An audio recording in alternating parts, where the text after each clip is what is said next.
Wanted to give you an update on the January sub-battle between Celtics today and Marshall Green and Knicks now. Look, the New York Knicks in the Eastern Conference standings, they are 2 games behind the Boston Celtics right now.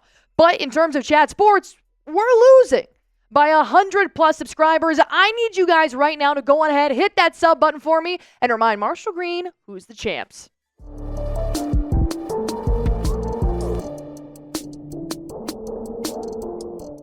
I can't believe we're talking about this. I'm going to be fully honest. This breaks my heart to even have this as a topic on today's show, but I think we have to address it. Can Jrue Holiday avoid Father Time much longer? Because the way that Jrue Holiday has been playing this year hasn't been living up to the standard of some Celtics fans, and now with the NBA trade deadline less than 2 weeks away, a lot of fans are asking, do we need Holiday on this roster? Is it time for a trade? Even though just one offseason ago, Brad Stevens made a hell of a move, signed Jrue Holiday and Kristaps Porzingis in the same summer. But is his time finally up? We're going to break that down here on Celtics Today by Chat Sports. I am your host, Allie Barefoot, and Jrue Holiday is a lot older than I thought he was. I'm going to be fully honest, which sounds crazy because Al Horford is actually the oldest player on the Boston Celtics team. He's so old, he's older than our head coach, Joe Mazzulla. He is 38, but Jrue Holiday is 34, which is still kind of up there in terms of NBA ages. He is the 31st oldest player in the NBA. And I feel like more so now this season rather than last season, I'm starting to see Jrue Holiday's name pop up a little bit more frequently on the injury report, which is not making me feel great, knowing that we tend to lean on the younger side of the roster with your Browns, your Pritchards, your Tatums. So when you've got a guy that's still in your starting lineup at 34 years old, it maybe is okay to ask, hey, is this guy getting a little bit too old for our roster? The reason why I'm not making this video about Al Horford is because he's not a starter. He only starts when Kristaps Porzingis sits. Holiday is an expected starter, game in and game out. We rely on his offense production as well as his defensive production, but what we're seeing from the offense this year hasn't been giving. He's actually averaging 2.5 minutes less than he was last year because Peyton Pritchard decided to become Steph Curry, and now all of a sudden he's starting to make his way into starting lineups as well. But with Jrue Holiday, knowing that he led the league last year in corner three-point percentage of over 65%, now as a whole, 35% from downtown. Knowing that Mazzulla ball primarily focuses on the 3 ball, Jrue Holiday needs to keep up with that standard. And I'm not saying 35% is terrible. It's actually not that bad. But we do know that the trajectory, it's starting to go down in terms of career three-point percentage year by year. And I'll throw back to that injury report. The Boston Celtics just went to overtime with the number 5 seed in the Western Conference, Los Angeles Clippers. Hell of a game. I was up way too late for it. But Holiday didn't play that game. He's been dealing with a shoulder injury off and on these last couple of weeks. Injuries that we didn't really see last year. And I'm starting to think, well, I'm getting a little bit older. Just turned 26. Happy birthday to me. But when I get out of bed in the morning, my muscles start to crack. I don't do shit. I know Jrue Holiday is out here playing every single night, and I'm starting to think, well, his 35th birthday's coming up. Do the Boston Celtics want to keep moving in this direction with a guy that is continuously getting older, even though he just signed a 4-year contract extension, or should they start to look at younger guys in the NBA? Before I break down any more thoughts here on Jrue Holiday, like I said, this is a crazy topic to talk about. I never in a million years thought I would ever talk about possibly trading Jrue Holiday away, but Boston might need a little bit of a shakeup. So is it time to trade Jrue Holiday? Type T for trade, type K for keep. You guys about to get hit with a YouTube ad break. I'll pin this comment down below. Be sure to go on ahead, take your time, and we'll be right back. He's still performing very, very well. On the defensive side, he's reminding players in the NBA that he is an all-defensive player for a reason. He's still effective.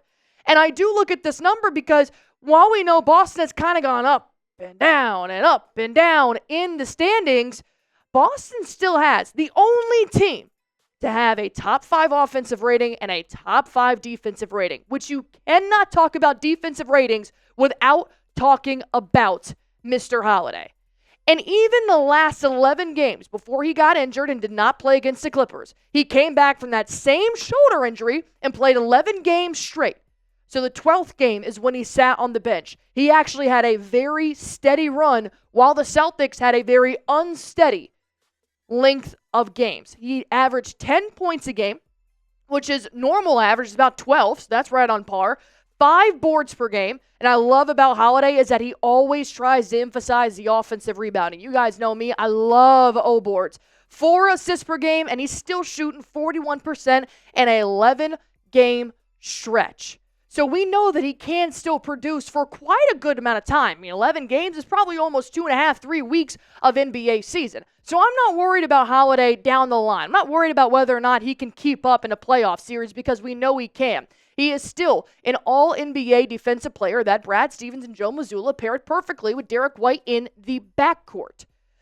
But knowing that Boston has an older guy, 2 older guys on their team with Horford and Holiday, and knowing that we are pushing that cap space to the absolute max, is it insane to talk about a possible trade with Jrue Holiday? Well, we're going to talk about that in the back half of the show. Stick around. You guys might be pleased with what he can bring and offer to Boston. Before we hop into that, let me go ahead and tell you guys real quick about our sponsor on Celtics Today by Chat Sports, and that is Prize Picks. I play Prize Picks every single game day. So does producer Joey. So does everybody here at Chat Sports. So if you guys want to go ahead and join us and 10 million active users who are playing this right now, super easy. Just download the app. All you have to do is just pick more or less on at least 2 players for a shot to win up to 1,000 times your cash.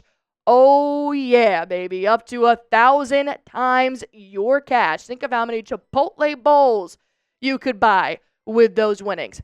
And right now they are offering a MasterCard for quick and easy deposits into your account this sports season. And even better, when my picks hit, they always put their members first. I know that my picks hit, I can get my money quickly, safely, and securely within 15 minutes with their withdrawal process. And unpopular opinion, this is my favorite time of the year. I know it's very cold outside, but we've got playoffs, baby, and I am looking ahead to Sunday. I will take the free square given to me by Prize Picks to have Jaden Daniels have at least 1 passing yard. Have you seen this kid play? That's an automatic win. But I'm going to take the Demon. I'm going to take Terry McLaurin to have a touchdown, which is a harder pick, but the payout is a lot more. And I still have a Goblin, which is an easier pick, just doesn't pay as much with Saquon Barkley entering the end zone. But I'll take James Cook going up against the Kansas City Chiefs defense, having less than 56.5 rushing yards. If you guys want to copy my Prize Picks, feel free to do so, or go on ahead and make your own. All you guys have to do is download the app today. Use code CLNS to get $50 instantly after you play your first $5 lineup. Download the app today. Use promo code CLNS to get $50 instantly after you play your first $5 lineup. Prize Picks. Run your game. When you're looking at a player, the way that Holiday has held himself, led himself, has helped this Boston Celtics in crunch time on defense and on offense, it's not easy to say Brad Stevens should trade him away in the middle of the season on February 6th. I think Jrue Holiday deserves more than that, especially because they already invested in his future and they signed him this last offseason after they already got the championship ring for another 4 years. So obviously age doesn't scare Brad Stevens, nor Joe Mazzulla, even though they're pretty much about the same age. So because Boston has invested in a Holiday, I don't know if they'd be super willing to wave the white flag and just say, you know what, Holiday, you're kind of struggling a little bit right now. Why don't we go ahead and ship you off to another team? So with that being said, I do think a trade may be a little bit tough to try and produce this early in Jrue Holiday's Boston career. We know he spent many years with Milwaukee, but in Boston, have we really seen everything he can possibly give? There are a few reasons why Stevens may want to trade or may not want to trade Jrue Holiday by February 6th. Number one, you have to shed your salary at some point. Boston is dangerously stepping over the luxury tax line because of the new CBA that they can't afford these many superstars on this roster for that much longer, especially if they don't win an NBA championship this year. And all the trade videos I've ever made so far in this season, I have only offered one player which was Jaden Springer, who makes $4 million right now. But thanks to Joey Peterson, my producer today, in his University of Tennessee Vols, Jaden Springer decided to be Steph Curry against the Clippers. He had 4 steals and 2 big-time three-pointers in the clutch. And now I'm thinking, well, crap, maybe we shouldn't trade Jaden Springer. Thank you very much for giving him us from Tennessee, Joey. But the Celtics will have to pay $513 million next year. That is facing so many punishments that will cost draft picks in the future because you're spending this much money. At some point, Boston's going to have to shed salaries. It's either going to be a player like Jrue Holiday, Al Horford, Jaylen Brown. This is just what unfortunately has to happen down the line. Would Brad Stevens want to make this move right now? I don't know. Especially because Peyton Pritchard has been playing at an unreal level. Pritchard would be a starter on any other team, without a doubt. I'm thankful he's a bench player because now he's in the running. He's the favorite in Vegas to win the 6th Man of the Year award. But they can now rely on Pritchard on both ends of the ball. He produces more points on offense than Jrue Holiday. He's still a little bit shaky. I wouldn't call his defensive rating anywhere near the all-defensive player that Jrue Holiday is. But Pritchard has shown that he can be reliable in crunch time. He has substituted in for Jrue Holiday in closing lineups, which is a very big move for Joe Mazzulla, who is very tried and true to his starting 5. So now that Mazzulla's got PP, maybe he won't need the 34-year-old much longer down the road. And then maybe another reason why they wouldn't trade him is because what they created in Boston. There is no other backcourt as dangerous, in my opinion, than Derek White and Jrue Holiday. I think Holiday should have gotten Defensive Player of the Year last year, but instead he got All-NBA defensive team. So did Derek White. They work so well in sync. They read each other. They switch off pick and rolls constantly that I don't know if I'm ready to break up that backcourt that has continued to prove success for Boston and got us the Larry O'Brien trophy. There are several reasons why you could trade Jrue Holiday right now before February 6th or at February 6th, but I think there's a lot more pros to keep him and see what he can do down the line. But knowing that that deadline is right around the corner, if you guys haven't already hit that sub button for me, go on ahead and do so. We're going to be live. We're going to show you guys what's going down by the trade deadline. So go on ahead, hit that sub button for me. Sports Illustrated had this great trade idea that I wanted to break down here to you guys, and I'll tell you my opinion in just a moment. It's a 3-team trade. It does involve Marcus Smart, but not back to Boston. We'll receive Jakob Poeltl and Luke Kennard.